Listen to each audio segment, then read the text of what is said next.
जयगुरु ମୁଁ ଦେବରାଜ ୱେଲକମ୍ କରୁଛି my YouTube channel Debraj live vision. ଆପଣମାନେ କେମିତି ଅଛନ୍ତି? ବହୁତ ଭଲରେ ଅଛି, ଆଶା କରୁଛି ଠାକୁରଙ୍କ ଦ୍ୱାରା ଆପଣମାନେ ଭଲରେ ଥିବେ। ଭଗବାନ ସମସ୍ତଙ୍କର ମଙ୍ଗଳ କରନ୍ତୁ। ଆସନ୍ତୁ ଯିବା ଗୋଟେ ନୂଆ ବ୍ଲଗ୍କୁ, ହାଜିର ନୂଆ ବ୍ଲଗ୍ରେ ଯିବା କେଉଁଠିକି ଗୋଟେ ଯିବା ବିଶେଷ ସତ୍ସଙ୍ଗ ଯିବା। ଯେଉଁ ବିଶେଷ ସତ୍ସଙ୍ଗ ଦେଖିବା ଆମର କାହାର ଶ୍ରଦ୍ଧେୟ ଜେପି ଭାଇ ମାନେ ଜୟପ୍ରକାଶ ଦାସ ଭାଇଙ୍କର ଗୋଟେ ମାନେ ବହୁତ ସୁନ୍ଦର ଆୟୋଜନ ଗୋଟେ ବିଶେଷ ସତ୍ସଙ୍ଗରେ। ଆଉ ଆପଣମାନେ କେମିତି କ'ଣ ଲାଗୁଛି ନିଶ୍ଚୟ କମେଣ୍ଟ କରିତେ ଜଣାଇବେ। ଆଉ ଡେରି କରିବେନି, ଆସନ୍ତୁ ଯିବା ବିଶେଷ ସତ୍ସଙ୍ଗ ଯେଉଁଠି ଦେଖିବା ଆମର ଶ୍ରଦ୍ଧା ଜୟପ୍ରକାଶ ଦାସ ଭାଇଙ୍କର ବହୁତ ସୁନ୍ଦର ଆୟୋଜନ। ଆସନ୍ତୁ। जुगत्राता श्री श्री ठाकुर जगत जननी श्री श्री बड़मा परम पूज्यपाद श्री श्री बड़दा आज संघनता श्री श्री आचार्य देव श्री चरणबिंदर मोर कोटि कोटि प्रणाम निवेदन करे। सत्संग उपस्थित वरेण्य ऋतिक देवता गुरु भाई माने माँ माने छोट छोट पिला माने एवं माइक्र स्वर जेते दूर संभव शुणा जाए समस्त सत्संगी श्रोता बंधु मान मोर प्रीतिपूर्ण जयगुरु निवेदन करे। आज केंद्र सत्संग एक विशेष सत्संग रूपांतरित करा जाइछि। उद्देश्य आमर किछि सान भाई माने तांकर ए जे परीक्षा रे भल मार्क रखी आज से उत्तीर्ण होइचंती। आ ओइटा श्री श्री ठाकुर पाखरे कृतज्ञता ज्ञापन। तेबे जो मानकर ए जे परीक्षा देई आज ये सत्संग आयोजन कर उत्तीर्ण हवा पर पंच महाजीवन मंगलमय हो उठू यह श्री श्री ठाकुर निकट उद्देश्य प्रार्थना करुच्ची।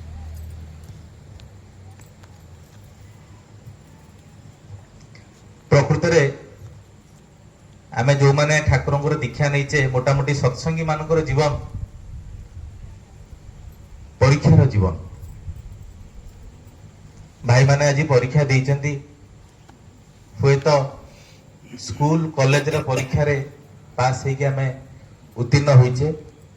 आ जहांकर शरणापन्न आम होइचे आम जीवनर कांडारी जी आम जीवनर मालिक जी से सदा सर्वदा चाहि रही आमर आम ये संतान गण प्रति पदक्षेप प्रत्येक क्षेत्र में आम जमी कृतकार्य लाभ करूँ से ठाकुर गोटे बाणी अच्छी मु बाणी पढ़िले मत से बहुत कष्ट हुए जीवन में अनेक क्षेत्र में अकृतकार्यता जीवन रही।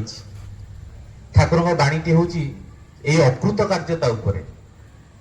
ठाकुर कहते अकृतकार्यता छोट ही हो आ बड़ ही हो फेल्युअर छोट हो कि बड़ भी हो एटा नहीं आसे आग जीवन रे असंतोष। ए असंतोष रु आसे अवसाद। ए अवसाद को अवलंबन करके आसे माने ता धाराटा कि देखो गोटे कार्य फेल्युअर हेले सेटा कौन क्रिया करे ठाकुर कहउछंती अवसाद को अवलंबन करके आसे आलस्य। पारिपार्श्विक चतुर्पार्श्व देखा जाए कर्म न करिया पई इच्छा आग्रह सृष्टि न हवा तार पछपटे ये सब जिन क्रिया करुच्ची जो कम हूँ तो हाथ मारिचे निजर निष्ठार अभाव से प्रकार लगी रही अभाव विहित भाव कर्म कर अभाव जो हूँ तो अकृत कार्य हलु तापरे असंतोष अवसाद आलस्य सरी जाइनि आलस्य आसे अभियोगी पांडित्य। ठाकुर शब्दटा भी देखते केमती अभियोगी पांडित्य मु कौन करनी से सब हबनी मो ना से सब नुआ अभियोगी पांडित्य। अभियोगी पांडित्य अश्रद्धा गोटे नहीं बुले अश्रद्धा मनीष जीवन को अयोग्यतार परिवेशन करे। तापर ठाकुर कहते जहाँ करणीय बोली धरी नहींच ताकू सक्रिय अनुचर्या दृढ़ संवेगर सहित ताकू परिपालन करिब ही नतुबा अवसन्नतार रुद्यमान होई जीवन को निर्जीव परि करि तोलिबो। तामाने केते सावधान है कि चलिया दरकार जो कथारू कथाटा आरंभ कली सत्संगी मानकर जीवनटा परीक्षा से ठाकुर तांकर प्रिय भक्त अश्विनी विश्वास को कहउचंदी ए संसारटा होची एग्जामिनेशन हॉल भाबिकी काम करिया पड़ियो परीक्षागार एठा को आसिकरी जेतेबेले आमे जहा किछि शिखुछु एठा को माने ठाकुर बाबू सत्संग को ठाकुर नीति विधि जहाँ सब दिया अच्छी एटा को लेकिन जमी काम लगू आ सदा सर्वदा लक्ष्य रखा हम जमी फेल न हो जाए। आज ए भाई सत्संग रहे तो आज आमको यहीटा आत्मविश्लेषण करिवार गोटे बहुत बड़ सुजोग आम जीवन को प्रत्येक माने पदक्षेप उन्नत करने उत्तीर्ण होगापाई मोर मन पड़े गोटे कथा मनुष्य जीवन में जिते फेल्योर हमें आम मानकर मुझे जोटा कहूँ मु गोटे महापुरुष कि पंडित मुझे संपूर्ण निर्भुल ता नुहे मो भीतर अनेक भूल त्रुटि अच्छी जेहेतु ठाकुर को धरीचे आम सबुठ बड़ जिन आम आम भूलटा जापे जोटा अन्य लोक जापे जिते जीवन में अकृत कार्यता आसे से मनुष्य दोष दिए अन्य बहुत पिला देखी फेल हो मार्क कम हो सी पूरा परीक्षा हल पूरा मत जल्दी मो खाताटा नहीं गले सी पूरा से स्कूल से सार पूरा पाठ पढ़ेनि घरे जो ट्यूशन मास्टर देते सी पूरा भल लोक नथिले सी पूरा आउ ताठू भल लोक थे आनलेनि आ मोर पूरा से समय मोर देखुन भौणी बाहागर वाला बहुत प्रकार बाहाना सेतेबेले आमे भीतर आसी जाए जेतेबेले आमे कौन क्षेत्र में विफल हो गोटे हंगेरियन पर्सन थिला ता ना हूँ केरेली सी सेतबेलर बेस्ट शूटर थिला सी आ ता देश रे एमती कौन से नेशनल टूर्नामेंट सेतबेले न होतला जोठी ये भाग न नहीं ये सेठी उत्तीर्ण न होइछि न कहले न चले सबु जगह रे शूटर कहले ता नाटी आसतला 1938 मसीह घटना ये कि निजको प्रस्तुत करुची जे मो ओलंपिक रे भाग नेबी सेठी लड़ी बहुत समय काल तार कराल रूप भी देखाए ताना मनुष्यर गोटे निजस्व भाग्य भी अच्छी ना ता सांगे लगी चली थाए से आर्मी रे ट्रेनिंग रे थाए से लोक तार गोटे हाथ ए जो ग्रेनेड माड़ रे तार जो डाण हाथटा जो थे से सुट करे सेटा तार नष्ट हो गला गोटे लोक निजको प्रस्तुत करछे नेशनल लेवल रे आ इंटरनेशनल लेवल रे हाईलाइट होवा पई से निजको प्रिपेयर करछि मध्य ओलंपिक रे से भाग नबो 1940 मसीहा रे ओलंपिक हबो सेते बेले एपटे यार 39 रे 39 मसीहा रे हाथटा पळेला अस्त्रोपचार ऑपरेशन जेमती जहाँ हवा कथा है ये मन रे बहुत जोरे भांगी पड़ता जितेबले 39 रे तांकर नेशनल लेवल पुणी थे जो चैंपियनशिप टूर्नामेंट तांकर हुए सेतेबले ये जाई पहुंचती सेतेबले तांको देशर समस्त खेलाड़ी खेल को भल पाउथि समस्त दर्शक सेठी विभिन्न नेतृवृंद समस्ते देखिकी भावुंट एटा हूँ प्रकृत में गोटे ट्रू स्पिरिट प्रकृत गोटे खेलर स्पिरिट जदि क्या देखा मिले देख लोकटा भीतर अच्छी खेली खेलिकी एत पर्यटन आसी आज खेली पारनी अथच आसी अन्य मानक उत्साहित करने से जो फॉर्म भरती जमी इलेक्शन बेले सब नॉमिनेशन फाइल हुए से जो मैंने खेलिए गोटे फॉर्म भरा जाए जो फॉर्म भरा ये जाकि लाइन में छिड़ा होती जो लोक पचार ये कहते मु खेल आसी कौन खेल आई कौन थे मत हाथ खराब हो खेल ना मुझे बाँ हाथ प्राक्ट कर बाँ हाथ खेल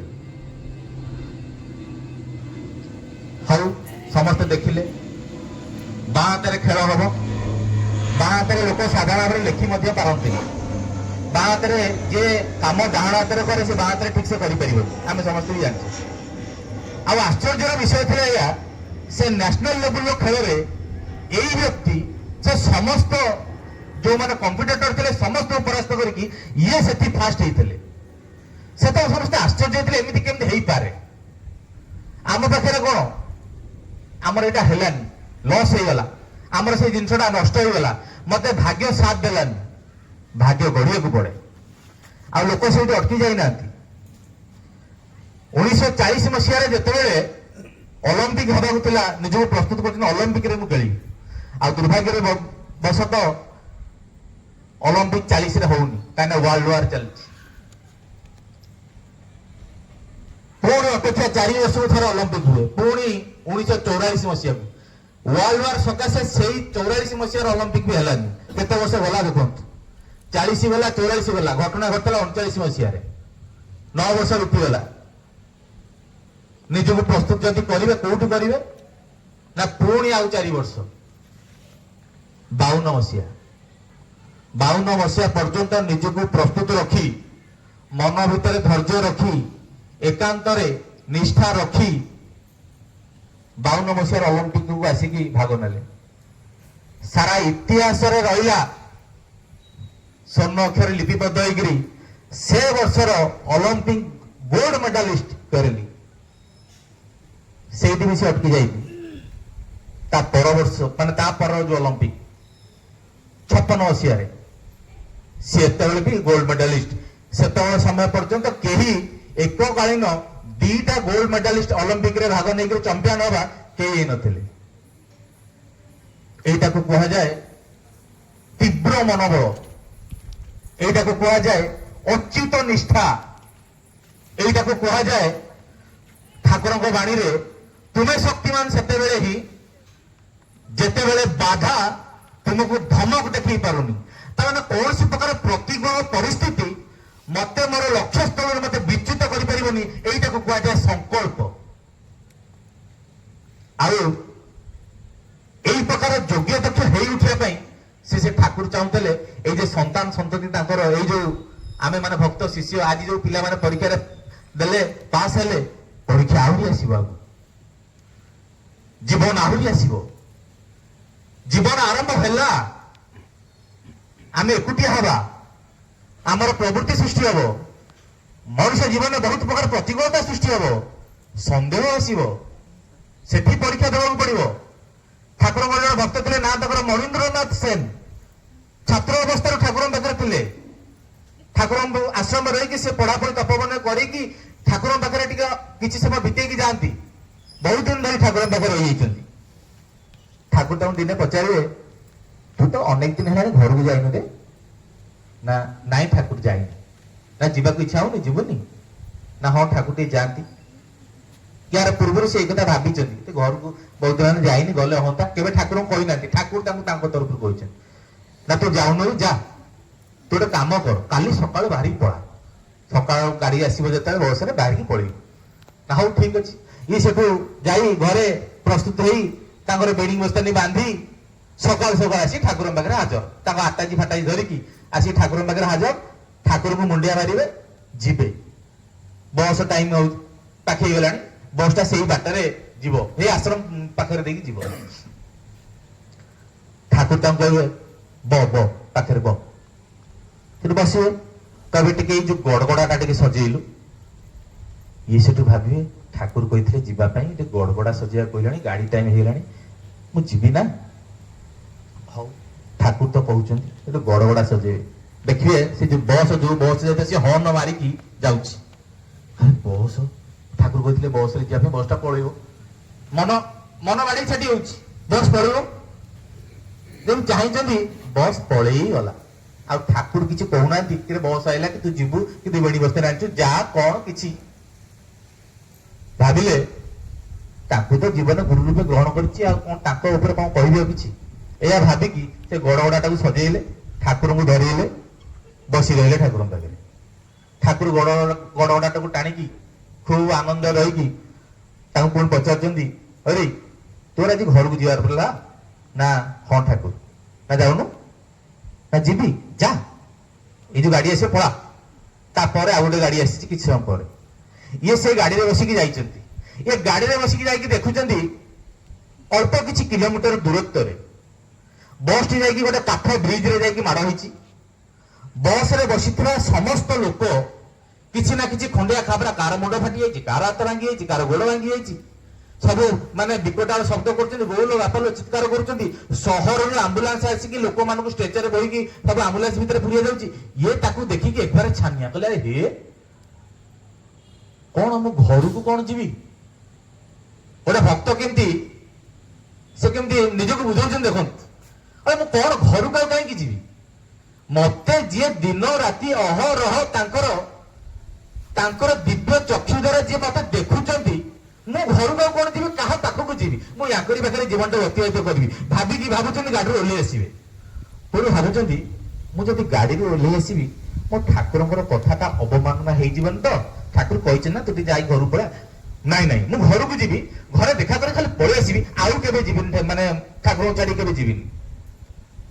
ଠାକୁରଙ୍କ ପାଖରେ ରହିଛନ୍ତି। ତାପରେ ପରିସ୍ଥିତି, ପରୀକ୍ଷା, ମଣିଷ ଭିତରେ ପ୍ରଭୃତିର ପ୍ରଲୋଭନ ଆସିପାରେ, ଅହଂର ଜୁଆର ବି ସୃଷ୍ଟି ହେଇପାରେ, ଯାହା ହେଇଥିଲା ଅନନ୍ତନାଥ ରାୟଙ୍କ ଜୀବନ। ଅନନ୍ତନାଥ ରାୟ ତ ସାଧନା କରୁଥିଲେ, ଠାକୁର ତାଙ୍କୁ ସାଧନା ମାର୍ଗରେ ପରିଚାଳିତ କଲେ। ସେ ସାଧନା ଶିଖିଲେ, ସାଧନା ଶିଖିବା ବାଟରେ ଦିନେ ଏମିତି ଘର ଭିତରକୁ ଯାଉଛନ୍ତି,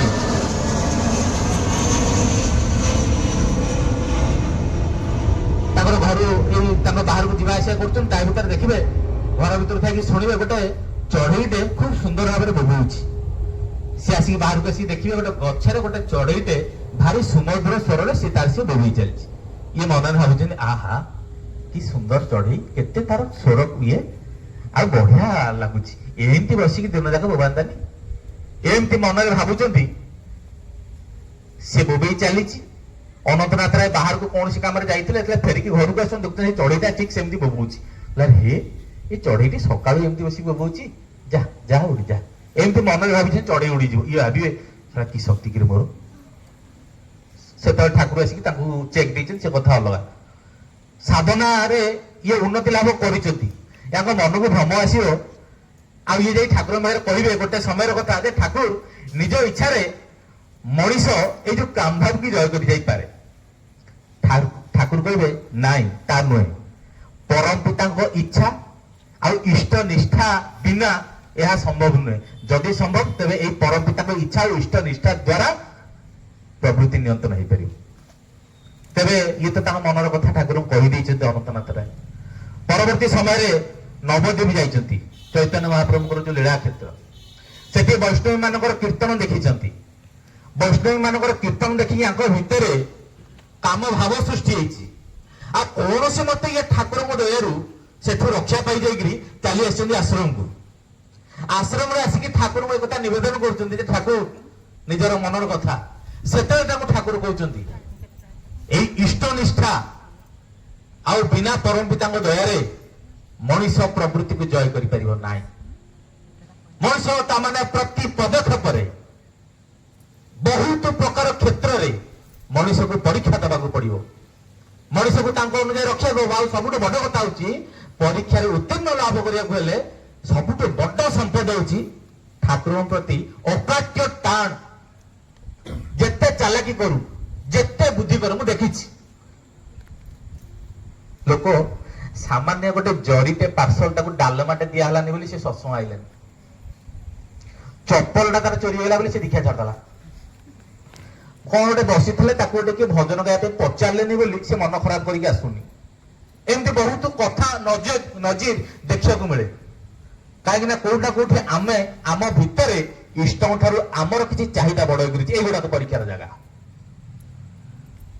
କୌଣସି ପ୍ରଲୋଭନ, ଏତେ ଟିକେ ଲୋକ ନିନ୍ଦା, ଏତେ ଟିକେ ସ୍ୱଜନରୁ ଭକ୍ତି ଯଦି ତୁମର ପ୍ରେମାସ୍ପଦଙ୍କ ଠାରୁ ତୁମକୁ ଦୂରେଇ ନଉଛି, ତାହେଲେ ତୁମ ପ୍ରେମ କେତେ କ୍ଷୀଣ ତା ନୁହେଁ କି ଠାକୁରଙ୍କ ସତ୍ୟାଂଶ। ତେବେ ସମୟ ତ ଗଡି ଗଡି ଯାଉଛି, ମୁଁ ଜାଣିନି ଏତେ ସମୟ ହେଇଗଲାଣି। ଦାଦା ଟିକେ କହିବେ କଣ କହିବାକୁ ଯାଇ କଣ କଣ କହି ପକେଇଲି। ଖୁସିର କଥା, ଠାକୁର ଖୁସି ହୁଅନ୍ତି କେଇ ଜଣେ ସଫଳ ହେଲେ। ଆଉ ଏ ସଫଳତାର ଯାତ୍ରା ଆରମ୍ଭ ହେଇଛି, ସରିଯାଇନି, ଆରମ୍ଭ ହେଲା। ସବୁ କ୍ଷେତ୍ରରେ ସବୁ ପରିସ୍ଥିତିରେ ଠାକୁରଙ୍କୁ ମୁଖ୍ୟ କରି ଯେମିତି ଚାଲୁନଥିବା ଘଣ୍ଟାଟାକୁ ଗୋଟେ ଚାଲୁଥିବା ଘଣ୍ଟାକୁ ଦେଖିକି ତାକୁ ମିଳେଇକି ଠିକ କରି ନେବାକୁ ହୁଏ। ଜୀବନ ଭିତରେ ବହୁତ ପ୍ରକାର ଅଭାବ, ବହୁତ ପ୍ରକାର ମାନେ ଅପୂର୍ଣ୍ଣତା ଆମ ଭିତରେ ରହିଛି। ଠାକୁରଙ୍କୁ ଦେଖିକି ଆଦର୍ଶ ନାହିଁ ଆମର, ତାଙ୍କୁ ସାମ୍ନାରେ ରଖିକି ତାଙ୍କୁ ନିଜକୁ ସେଇ ପ୍ରକାର ଟାଇଟ୍, କୋଉଠି ଟିକେ ସଂଯମ, କୋଉଠି ଟିକେ ନିୟନ୍ତ୍ରଣ, କୋଉଠି ଯାହା ଯୋଉଠି ଯାହା ଦରକାର ତାକୁ କରେଇ ନେଇ ଚାଲିଗଲେ ଜୀବନରେ ସଫଳ ହବାଟା ଅନିବାର୍ଯ୍ୟ। ତେବେ ପୁଣି ଥରେ ସମସ୍ତଙ୍କ ସ୍ୱରରେ ସ୍ୱର ମିଶାଇ ଏଇ ଯେ ପିଲାମାନଙ୍କର, ଭାଇମାନଙ୍କର ଜୀବନ ପରୀକ୍ଷା କାହିଁକି, ଜୀବନ ସବୁ କ୍ଷେତ୍ରରେ ସେମାନେ ଉନ୍ନତି ଲାଭ କରନ୍ତୁ। ହଁ, ଗୋଟେ କଥା ଭୁଲିଗଲି କହିବାକୁ, ଏଇଟା ଭାବିଥିଲି, ଆମେ ଯେତେବେଳେ ସଫଳ ହଉ ନିଜ ବଳରେ ହଉନାହିଁ। ସବୁବେଳେ ଭାବିବାନି ଯେ ମୁଁ ସବୁ କିଛି କରିଦେଇଛି। ମଣିଷର ସଫଳତା ଆସିଲା ପରେ ଏଇଟା ଆସେ। ଶ୍ରେୟ ଦେବେ ଗୁରୁଙ୍କୁ, ଶ୍ରେୟ ଦେବେ ବାପା ମାଙ୍କୁ। ବହୁତ ପିଲା ଅଛନ୍ତି ପାଠ ପଢି ପାରୁନାହାନ୍ତି, ବହୁତ ପିଲା ଅଛନ୍ତି ସ୍କୁଲ କଲେଜଟେ ଯାଇପାରୁନାହାନ୍ତି, ବହୁତ ପିଲା ଅଛନ୍ତି ପିନ୍ଧିବାକୁ ଡ୍ରେସଟେ ନାହିଁ, ଲେଖିବା ପାଇଁ କଲମଟେ କି ସେ ଖାତାଟେ ବି ନାହିଁ। ଆମର ସେ ଭାଗ୍ୟ, ଆମକୁ ଏମିତି ବାପା ମା ମିଳିଛନ୍ତି, ଆମକୁ ଏ ସୁଯୋଗଟା ଦେଇଛନ୍ତି। ତେଣୁ କୃତଜ୍ଞତା ସବୁ ଯାହା କିଛି ଗୁରୁଙ୍କର, ପିତାମାତାଙ୍କର ସବୁ କିଛି, ମୁଁ ନିମିତ୍ତ ମାତ୍ର। ମୁଁ ଯେତେ ବଡ ହୁଏ ନା କାହିଁକି, ମୁଁ ନିମିତ୍ତ ମାତ୍ର ନିଜର। କାହିଁକି କହିଲେ, ଏଇଟା ହଉଛି ଏଇଥିପାଇଁ, ନହେଲେ ଭିତରେ ଅହଂଟା, ଏଇ ଯୋଉ ଅନନ୍ତନାଥ ରାୟଙ୍କର କଥାଟା ସେଟା ଅଛି ଟିକେ ଲାଷ୍ଟକୁ, ଅହଂଟା ଆମର ବଢିଯାଏ। ଅହଂଟା ବଢିଗଲେ ନେଇକି ପ୍ରକୃତିରେ ପକେଇଦବ। ଅହଂଟାକୁ ବଢିବାକୁ ଦବାନି, ଏଇଟା ହଉଛି ସାଧନା, ଏଇଟା ହଉଛି ପରୀକ୍ଷା। ଅହଂ ବଢେଇବାନି, ଯାହା ହଉଛି ପ୍ରଶଂସା କଲେ। ମୁଁ ଶୁଣିଛି ଭାଇମାନେ ନରେନ୍ଦ୍ରଙ୍କଠୁ ସେ ଭାଇମାନେ କହନ୍ତି, ନରେନ୍ଦ୍ରଙ୍କୁ ଯଦି କିଏ ପ୍ରଶ୍ନ, ଭାଇ ନାଇଁ ଭାଇ କିଛି ନୁହଁ, ଆମେ ବି ଭାଇ ନାଇଁ ଠାକୁରଙ୍କ ଦୟା। ଆମେ ଏଇଟା ହୁଏତ ମେକାନିକାଲି କହିଲେ ମଧ୍ୟ ଅନ୍ତର ଭିତରେ ଟିକେ ଠାକୁର ଭାଇ ଠାକୁର ଆପଣଙ୍କ ଯୋଗୁଁ ଏଇଟା ହଉଛି, ମୋ ବାପା ମାଙ୍କ ଯୋଗୁଁ ଏଇଟା ହେଇଛି, ଏଟାକୁ କୃତଜ୍ଞତା ତାଙ୍କୁ ଦେବା ଦରକାର। ତେବେ ପୁଣି ଥରେ ସମସ୍ତଙ୍କର ଜୀବନ ମଙ୍ଗଳମୟ ହୋଇ ଉଠୁ। ଆମର ଏଇ ଭାଇମାନଙ୍କର ଜୀବନ ଆହୁରି ଆହୁରି ସବୁ ପରୀକ୍ଷାରେ ସେମାନେ ଉତ୍ତୀର୍ଣ୍ଣ ହୁଅନ୍ତୁ ଠାକୁରଙ୍କୁ କେନ୍ଦ୍ର କରି। ଏହା ହିଁ ତାଙ୍କର ମାନେ ଉଦ୍ଦେଶ୍ୟରେ ମୋର ଠାକୁରଙ୍କ ପାଖରେ ବିଶେଷ ପ୍ରାର୍ଥନା। ଜୟ ଗୁରୁ। ଆଜିର ବ୍ଲଗ୍ କଥା ଆମେ ଦେଖିଲେ କେମିତି ସତେ ଜୟପ୍ରକାଶ ଦାସ ଭାଇଙ୍କର ବହୁତ ସୁନ୍ଦର ଯାଜନ। ଆପଣଙ୍କୁ କେମିତି ଲାଗିଲା ନିଶ୍ଚୟ କମେଣ୍ଟ କରି ଜଣାଇବେ। ପୁଣି ଦେଖା ଗୋଟେ ନୂଆ ବ୍ଲଗ୍ ରହୁଛି ଆପଣଙ୍କ ପ୍ରିୟ। ନମସ୍କାର, ଜୟ ଜଗନ୍ନାଥ, ଜୟ ଗୁରୁ।